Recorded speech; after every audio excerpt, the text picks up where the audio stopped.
And hello and welcome to everybody. It's myself, the Bush Whisperer, and Tall Tree. And Tall Tree is going to be hitting us with another um, row of questions and see where this unfolds to. Yep. Thank you, brother, for for your for your show. Yep. Good to be Those of here. you that don't know Tall Tree, he's been a big part of the round table. Fortunately, he hasn't been on of late. We are praying that he'll be back. We love his level-headedness, and he's very much into the martial arts philosophy, I would say, which is like a really big part of alchemy. But do you please tell us about yourself, dear Jeremy, before we crank on? Yeah. Good to be here again. It's been a little bit. Um, we just had Thanksgiving, so we were out traveling around and seeing friends. And uh, I made, I had some ideas. So my one particular friend, we're very much aligned on a lot of different things. He's really into precision shooting rifles. So I uh, got with him and guys, and we're gonna work on some projects together. So I've got this new thing started, which I'm very excited about. Um, and so that and it's another avenue for like creativity, especially with like pictures and video and stuff like that. Um, and yeah, it's gonna be really good. So that's what I got. That's what I got going on right now, and of course these videos. Um, so diving into it, the last time we spoke, I remember that we cut it off right when you had gone back to the UK with your wife at the time because you had intuited while you were in you were in Sri Lanka, and you intuited that there was um, a tidal wave coming, or what was this? And you got home, or you got back to the UK there, and I guess your wife's parents or relatives didn't really believe you, probably giving you a side eye, and then it happened, and then they were giving you two side eyes, and they were kind of freaked out. Um, so what? Where did you go from there? Okay, so um, we were in the UK for a little while. We spent like I don't know, maybe a week and a bit with the families. We were supposed to spend like 2 or 3 weeks there, but like it was very hard. Um, gosh, there was family dynamics going on, and cut a long story short, Dad had been caught having an affair with his best mate's wife for like 15 years behind Mom's back, and the big story, and it had apparently stopped, but like it was still happening. Like it was blatantly obvious. The dog could tell. The Yeah. dog could tell. You see, dogs are like interesting creatures. They can smell when there's been sex. Hmm. So dad would come home and the dog would freak out, and it was like an obvious reaction, and you could smell it. Well, I've got strong sense of smell. I was just like, listen, this is freaking me out. Like, I can't be in this house without telling your mom what's going on. Like it's just too much for me. Like, this head trip. Let me tell you something. So there's a cemetery behind my house, right? So just keep that in mind. So sometimes we'd come home, and maybe I'd open the back door, and there'd be this like perfume smell, and it's like I'm like it smells like it kind of smells like an older woman's perfume, you know. And it's kind of I was like, oh, it's kind of weird, you know. It's getting these random smells, you know.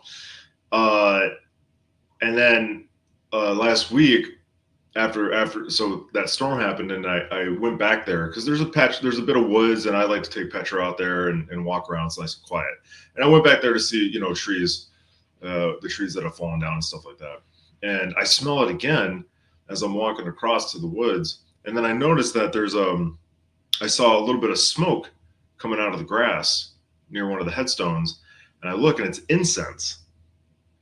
So someone comes out there and they light this incense, but it made me think because like the first time I smelled it, it was like, oh, this smells like an older woman's cologne, and like sure enough, there's a couple headstones there, and they're older people.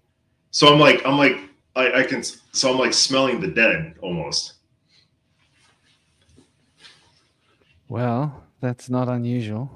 Yeah. Sense of smell is normally the sense of smell is the only sense.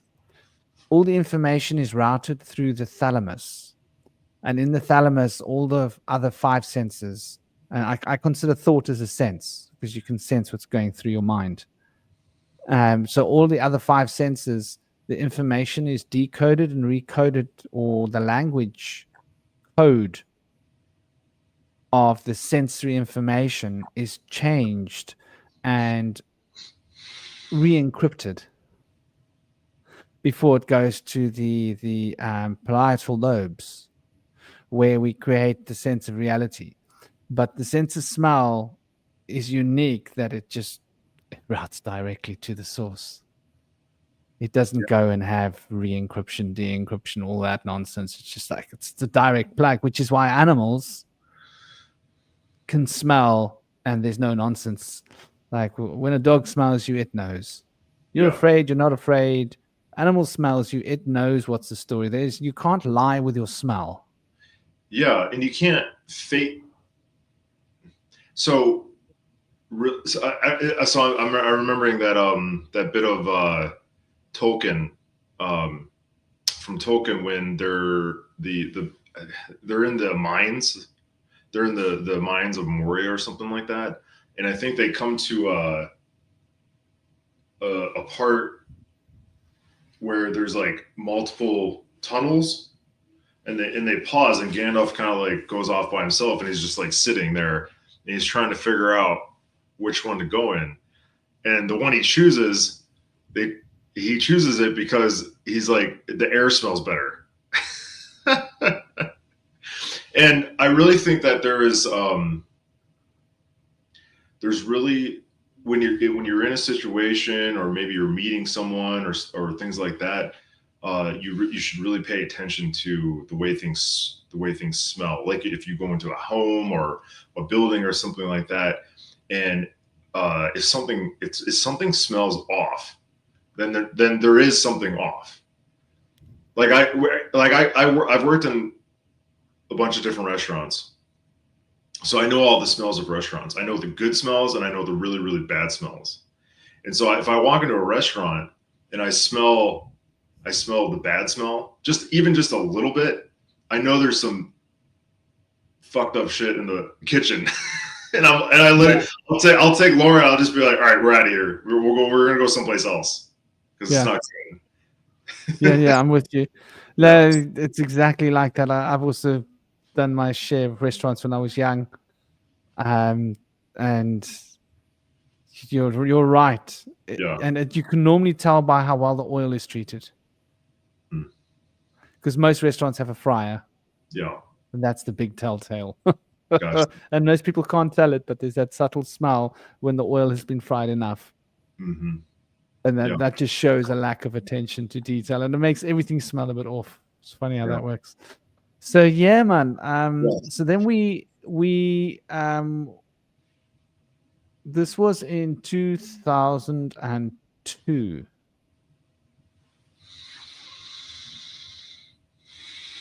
When was that tsunami? Was it 2002, 2001?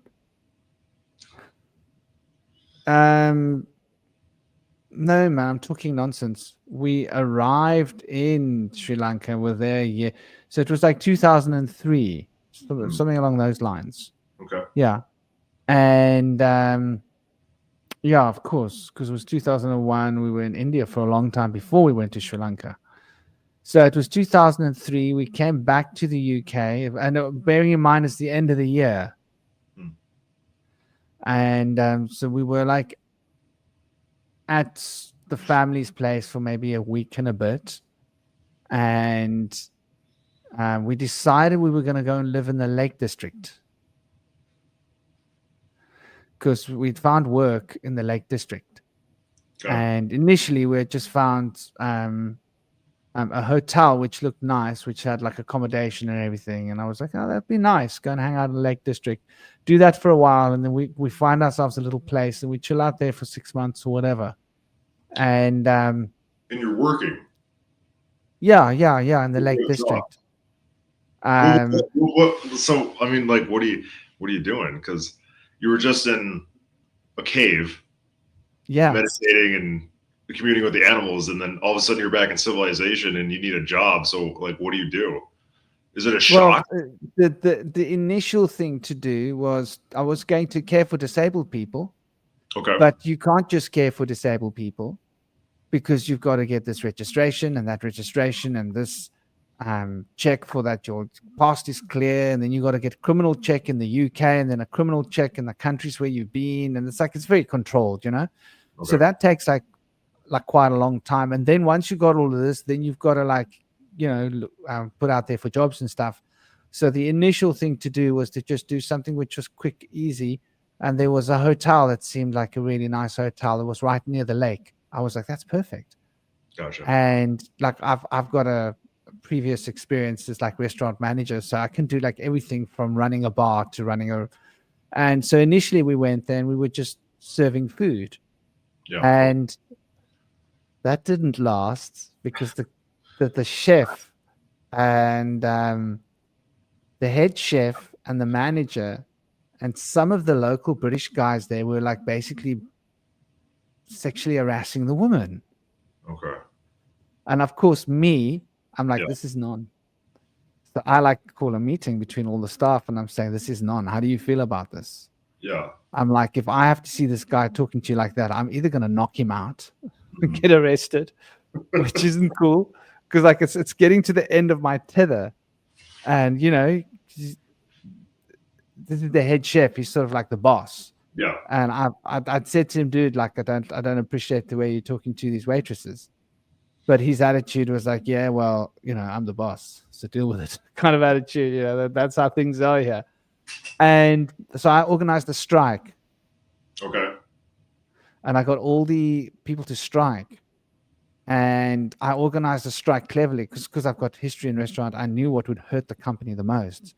So I organized a signal that I would give everybody on the floor and we would all walk out. So we basically got them queued for a huge breakfast. Mm.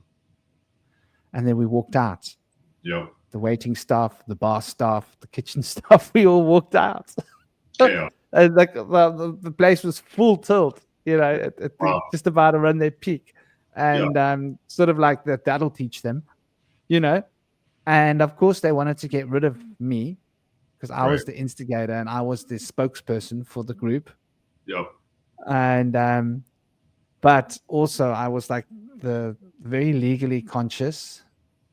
So I obviously went to the correct legal channels. Immediately I went to the police. I notified the police that I've stopped working at this place, but I'm living in this place in the hotel, and I'm now officially squatting that room where I was getting. So it's now officially a squat. I want you guys to put it on the records. They're not allowed to evict me. Then I went back and notified the hotel that I'm not going anywhere until I've got another job, and you're stuck with me. Deal with it. So I'm keeping you in the hotel, and they weren't happy about that. So I had to call the police out to basically inform them that they're not to interfere with us. Yeah. Because we're under such and such a legislation. And so basically I caused loads of trouble in that hotel. Yeah. And like in the end, I want to talk about something real quick. So you see a problem and you want to do something about it. How do you, so did you just like go around did you go around and talk to everybody? Like, hey, how do you feel about is someone harassing? Like, how because you're talking about organization to complete an action, and it's like you got to get everybody on the same page. And you just talk to them, and like through your sheer charisma, you were able to get them together and do it. Basically, what I did was Yeah. there was 3 women that were suffering the worst. Okay. One of the women was crying after the shift. Mm. And I went to spoke to her, and I spoke to her boyfriend. I said, listen, this isn't on. I said, I'm going to speak to people, and I'm going to get this on. And so I basically went to everybody and said, listen, I'm calling a meeting, staff meeting, for all the staff that work out, non-official, not involving hotel management, about our situation. Okay. And then in that staff meeting, I took everybody like, this so-and-so was crying today after the shift. You guys have all seen what's going on. How do you feel about it? So I just got everybody together in one group room, and I said, this is what we do about it. This is the law. This is our rights. This is what we can do. They can't make you move. I explained to them, this is how the law works. These are your rights. So Gotcha. basically, you can put them up against the wall and keep your accommodation. If they don't want you to work, it's their problem. But they have to give you accommodation because there's an eviction process in this country, and the eviction process takes weeks or months. Gotcha. And you have within rights of what is legitimate and fair and reasonable. And since you're in this place under the reasonable cause of them offering you accommodation based on work, if you're not working due to the fact that there's harassment in the workplace, they don't have the right legally or lawfully to move you from your place of residence. Gotcha. So I explained the law to everybody and said, this is the situation. I'm putting myself in the fire crosshairs, and I don't mind because I'm not scared of these people. Yeah. And then I said, this is what we're gonna do. We do this, and everybody was like, there were a lot of women there, and they all felt strongly about what was happening because it was bang out of order. Look, the guy was saying like terrible stuff to the woman, and I don't mean a little bit of harassment. I mean, he was saying to her like, come here and suck this and do this. And he was calling her like horrible names and like speaking openly degradingly to a woman in the kitchen who he doesn't know from a bar of soap. And I was to her boyfriend, why don't you just clip this on the ear, dude? Like if he spoke to my wife like that, I would clip him on the ear. He didn't dare speak to my wife like that because he obviously read my face that I'm the guy who will clip him on the ear and then make a case of sexual harassment against him in court. I'm that guy. So the guy was there. This couple, the people that they were picking on were Polish. Yeah. And people from other countries, so they didn't know their rights in the UK so well. There were European people there, there were Australian people there, there was a lot of travelers, and the one really pretty Polish girl was getting the worst. And so he knew how to pick his targets, but I was like, no, you don't do this to a woman in front of me, dude. If we were in the street, bro, this would work differently. Yeah. So that's how that happened. It all happened very quickly. Yeah. So it seems like it seems like there's like an occult element to the law itself. And you knew the law, and you were able to disseminate the law among these other people, and you created this buffer zone that is always there, but until you spoke it and took action, it's not realized or materialized.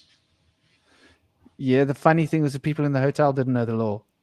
Right. And they thought they were going to evict us. And I had the cops come and explain to them that they will be arrested if they try and mess with us, and that they better make sure that they maintain our meals. So we were getting room service while we were there. Nice. I'm a fussy bugger. Yeah. But anyway, so that's how that worked. And obviously they can't mess with you because now this is a legal matter. The police have been involved. Next matter is me take you to court. So let me get food poisoning or something and see where this goes. Then you're in big trouble because then I throw the book at you. So we were quite safe. And they try to mess with us. They try to cause trouble, but I just said to my wife, just ignore them. We don't deal with them. If you want to talk to me, get a lawyer. That's what I said to them. Gotcha. So they had to get a lawyer to communicate with me via email, and I emailed the lawyer back and forth. So I've always had a good clue for that. Look, my high school wanted to. Remember, I told you they wanted me to study law. Yeah. I was always pretty sussed when it came to stand up for your rights.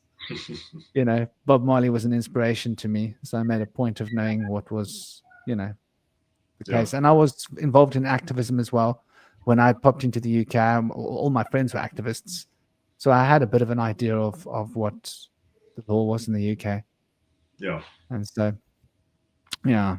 So after that, we then, while we were there, we were looking for a place to stay, and we found a place in Kendall, really lovely place. Well, no, the first place wasn't that lovely; it was a temporary place Yeah. with another couple. But it was like near a main road. It wasn't nice. Wasn't where we wanted to stay. We found another place right by the water, which was really beautiful, close to Yeah. the river. Nice. And then I became a senior carer of a nursing home. Okay. And um, so I was then sort of managing the other carers in and looking after the elderly and disabled. And What was the draw to do that particular work? palatal care. I had done it a little bit in like 99, Yeah. 2000. Was it 2000? Whatever it was when I'd come back from the UK. I'd done a bit of that. So I had a bit of experience. And a lot of my experience previously had been like management experience. So wherever I did anything, I would end up in management soon. Yeah. And so basically, I learned things quite quickly. And so I had done some care experience, and I really felt that was something that was enriching my training Okay. because I was engaging with a human being and human beings that were like basically suffering and on their way out, Yeah. and they needed compassion, and I got the opportunity to experience the full range of the human condition and the emotions. And in palatal care, you're there for people that are passing away. So, and I developed relationships with these people, and I always got on well with older people. I always got on well with younger people. So I got on well with the elderly. They always loved me because I've always just, you know, I'm the guy that would like grab the old lady's bags and help her cross the road and have a conversation with her and ask her where she's going and carry her bags for her to a shop and stuff and talk to her. Well, I'm going this way. Come along. And I was always that guy. So I always made a point of engaging with older people because I found them interesting. They were different to my generation. And I was like, whoa, like my brain was trying to fathom, like, what world did you grow up in? Look at this world. Like, you've gone through like an interesting transition because obviously my dad had told me about what the world was like when he was young. And I was like, my gosh, this is a different world. And look at it now. Yeah. Yeah. So, yeah, then I ended up in care work, and I actually loved the work, really loved it. And in that nursing home, another carer. And so there were two senior carers, myself and another one, and we were like on split shifts, right? Yeah. And then there were shifts where we overlapped each other. Okay. Right? And the one day I saw her, what I considered being abusive towards one of the elderly residents who had MS. And I just basically, I didn't make a scene with her in the room with the guy, but I just came in and I took over from her. And she got like really offended and freaked out, and I just took over. And I was like, and because I had a relationship with this guy, and she was treating him like a child, but he's like a 65-year-old man.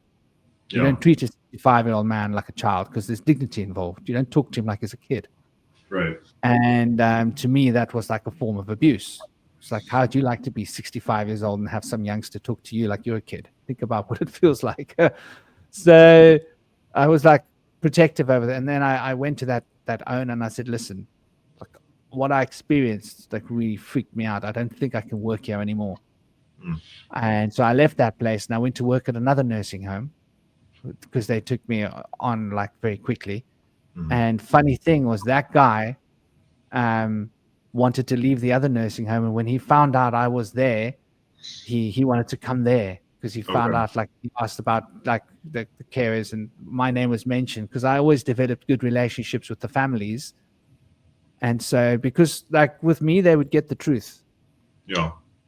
I tell them what's going on, like what's really going on. Like, I don't give a damn about this nursing home. I don't represent them. I represent this person. So, like, I'm Yes. not gonna, sunny side up the story. So yeah, then I worked in that nursing home, and it was good. I really enjoyed it. I found the palatal care very challenging, and I would look after the people that needed the most care myself. Mm. But I didn't take on the role of senior carer in that nursing home, even though they kept trying to get me to take it, because I was like, no, I'll just be a carer. Mm. Like, it's not about the money. You don't get much more money as a senior carer. You get a little bit more pay, but I didn't want to do that. I didn't want to have to manage the other carers. I didn't want that to be my headache. I just wanted to take the residents and look after them, and that was all. That was what I was there for. And I didn't want to stay for too long because I was mindful of the fact that I was going to leave and go Yeah. back somewhere else. Yeah. Yeah. Mm. So what'd you do after the care? After the So my ex-wife was then freaking out. really? She was like itchy feet, got to get out of here, got to get out of here, got to get out of here. I was like, yeah, okay, India, Okay. let's go. So we went back to India. Back to India. We were out there for a long time more. Yeah. And then got back to India.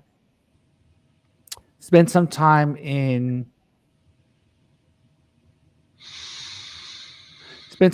first in Nandeshwar ashram again, which was my first favorite place. I used to go back to where all the eagles lived, close to Udaipur. I loved that place. One of my favorite places in India. And I Yeah. had friends there too that I would go and visit. And like a friend of mine's parents had like adopted me as like a son. Like, they were Okay. like you're our family, you know? And Yeah. so like we'd always go and spend some time with him, because like I really digged his father. His father was like an old guy, but he was just so cool, man. And we'd smoke some charis together in the evenings, and Some we didn't what? speak much. Some The what? charis, Oh, okay. Gotcha. Gotcha. hashish. Yeah. And he didn't speak much English, and I spoke some Hindi, Mm. but we didn't speak much. It was just a silence, and we just chill. And like his son was a good friend as well. I actually emailed him a little while ago. I haven't spoken to him in years. And his mother was just adorable. Mm-hmm. And they had like invited me to be part of their sacred pujas. They do these like 20-hour long rituals every Wow. once in a while, where they bring a Brahmin priest in and they do this long ritual, which is like for good luck for their home and for their business, for their everything. And like they've invited me to be a part of that. This was like such a great honor, Mm. because it's not just anyone will be invited. It's like for family only.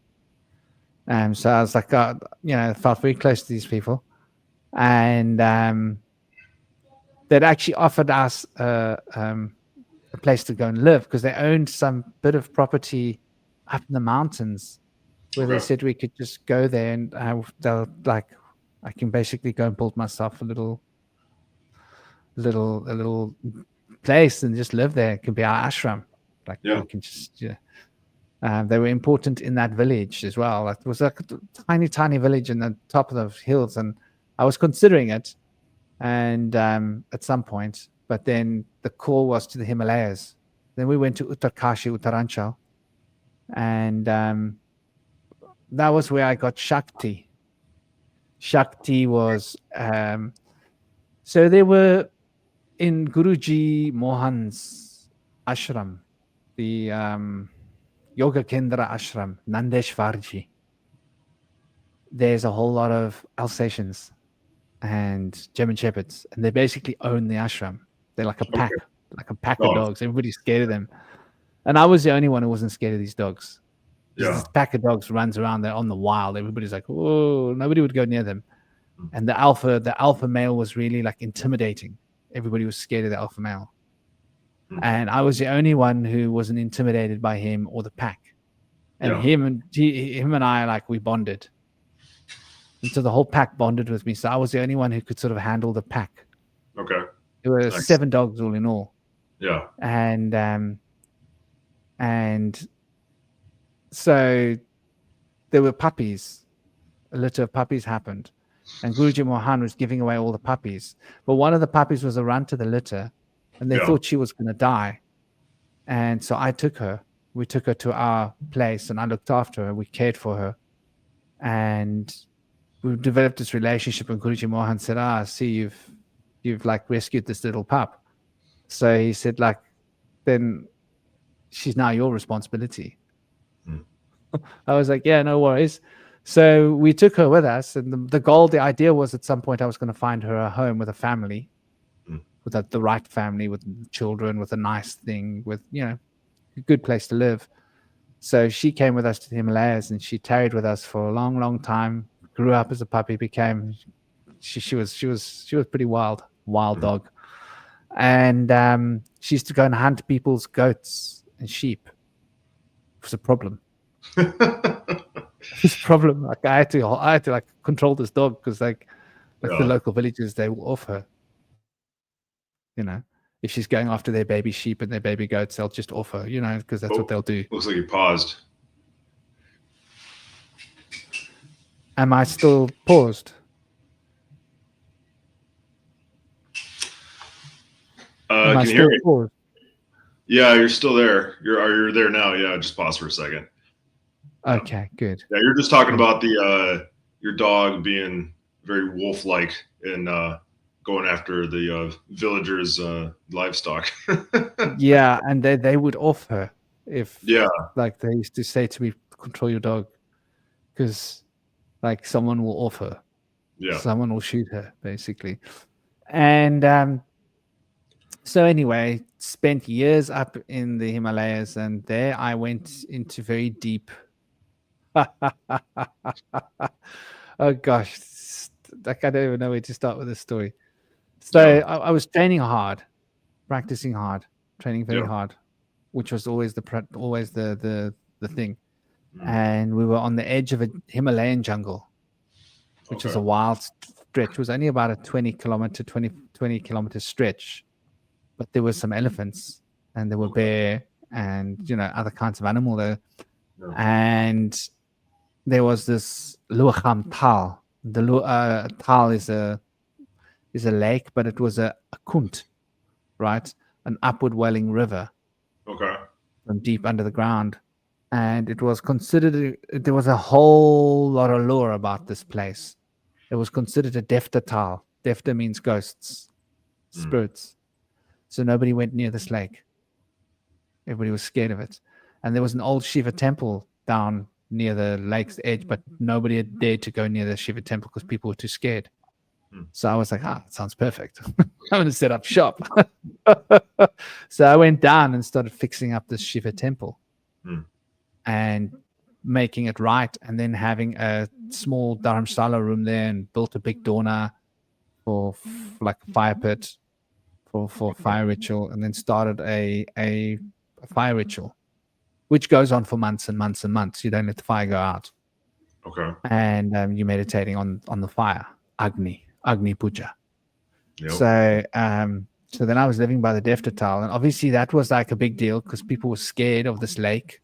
Yeah. And every morning they'd see me swimming across the lake, and they were like, that was like, obviously didn't realize it got me a bit of a reputation. Like, this guy swims across this lake, which is like haunted, and there'd been lots of weird stuff that happened at this lake. The government has come to. Sorry. To you? Oh yeah. Okay. Well, and like I said, about that. When you swim across the lake, you're not alone, and things are trying to push you under the water. All right. So it's like a psychic presence trying to push you under the water. So you can't be scared. My ex-wife tried swimming with me. She got really scared. She was like freaked out. Like, no, I can't. It's scary. There's something here. I was like, yeah, I know. That's the point. This is training 101. You got to keep your focus near the center. Like, there's nothing more. There's nothing better to keep you centered than danger. Okay. That keeps you centered, keeps you focused. So I enjoyed my morning swims across this Defta Tal, and it had lots of underwater ways that went under the mountains to other small lakes. Mm. So, like, there were actual also other dangers. There were rivers connecting underground rivers under the lake. So So you we're could like get currents. sucked in. Okay. Yeah, you could get sucked in. So Yeah. I knew my route to swim across the lake, and I knew where not to swim because I could feel the water moving, and I was like, "There's something going on there. Not swimming there. Something going on there. Not swimming there." And these things to try and get you to swim there. I'm like, "Come on, I'm not falling for this, bro." No. But so it was a very intense place to live. It was um, like a very steep canyon side. Would you call it that? Like a Sure. V. Yeah. And so there was ice on the floor. It was very cold Okay. and storms. And so I would climb up the side of the mountain Yeah. and get a big fulcrum and wedge and climb up high and then try and flip over fallen tree trunks and make them fall in such a way that they would smash as they fell down the mountain. Then I'd follow them down and do it again and make them flip from so they'd fall down the cliffs and they'd smash. And then at the bottom I could salvage 100 kilos or less. Like 100 kilos was about the max I could take because your collarbone bends, right? Okay. You put like 100 kilos over your shoulders as you feel your collarbone like, oh, if you step wrong, you might break your bone Right. because you feel the pressure on your bones. So so yeah, I used to just basically go and try and get smaller pieces, try and get like 50, 60, 70, less than 100 kilo pieces and get them across the place to where our ashram was. Yeah. And so because we were burning about 50, 60 kilos a day. Okay. It's cold. Yes. I wanna two things. What does ashram mean? Ashram is a word for where in Western cosmology we understand it as this place for training to go and where you learn spiritual asceticism in a space which is dedicated to spiritual ascetics and training. But an ashram is also like if a holy man lives somewhere and he has a space where he does his rituals and he does his puja and his meditations, that becomes his ashram. Okay. Gotcha. It's a dedicated space for spiritual development, Gotcha. technically. Gotcha. And then the second thing is this fire ritual. Um, so what's the ritual? Like, what are you doing? Well, Agni is Why the are you spirit of doing it? fire. And why are you doing it? Yeah. Agni is the spirit of fire. Mm-hmm. And it's a personality. It's part of the archetypal reflection of Shiva, Okay. which is like the primal root force of consciousness. And the fire is a purification ritual. So Agni Puja is basically surrendering to the fire and becoming like totally connected to the element of fire and allowing the beings within fire to purify you because there's beings in the fire and building a connection with the fire and meditating on the fire. You spend like a lot of time just think of it as scrying, Okay. but you're looking into the fire and you're starting to see other places and you're starting to see beings in the fire and your contemplation is the fire element and mantra to do with the fire element of purification. And that's basically what it is. It's a fire purification ceremony. And you can do it like I didn't let my fire go out for many months. And it was a dedicated fire ritual for 3 months, but it went on for longer because you get used to it and you go like, well, I actually enjoy having it's like having someone around. It's like having a house guest. It's like it's a being. And of course, like if the fire goes out, you don't live. because it's cold. Right. What's So it's the also your source of survival. what's the mantra? Does the mantra come to you out of the fire, or do you already have it in your mind? Or Yeah, it's essentially Shiva mantra, an Agni mantra, because Agni is a personality of Shiva, and Shiva okay, has to do with the development of the spiritual psychic ability, effectively. So Kundalini mantra and mantra of, I spent a lot of time with Shiva mantra, like lots and lots and lots of time with Shiva mantra, and you get so high on Shiva mantra, like you go into a trance, and you feel chakra, and you're spinning, and you're spinning faster, and you're spinning faster until you're upside down and you're spinning, and the whole universe is spinning, and you feel like you're hanging upside down and the universe is spinning fast. And it's like this vastness, while your body's chanting, you out there spinning upside down like a corkscrew. So you get very high with mantra, higher than you can on any substance. and mantra, just to make clear, mantra is a chant. It's something you say, right? Yeah, yeah, Okay. yeah. And you chant them over and over again. You have your mala, and you chant them in rows of 108, rows of Gotcha. 108, rows of 108. So I used to start off with 10 cycles of 108 and do a cycle of mantra. Yeah. Like the most well-known mantra would probably the most practiced mantras are Gayatri mantras, which are popular mantra. Um, I practice mostly Rudra Gayatri mantra. Rudra is the oldest personality of Shiva. Rudra relates to anger, the anger of the Holy Spirit. And Ganesha mantra and Hanuman mantra as well. So those are my weapons of choice. Gotcha. Well, that I think that basically brings us to an hour. Wow. Yeah, that Okay, was brother. quick. That Okay. was quick. So I we will continue in the next video from right here. Well, thank you, everybody. I hope you Yep. guys have enjoyed the next installment with Tawtry. We'll be back. Sending you a big love. Thank you Om so much. Shanti.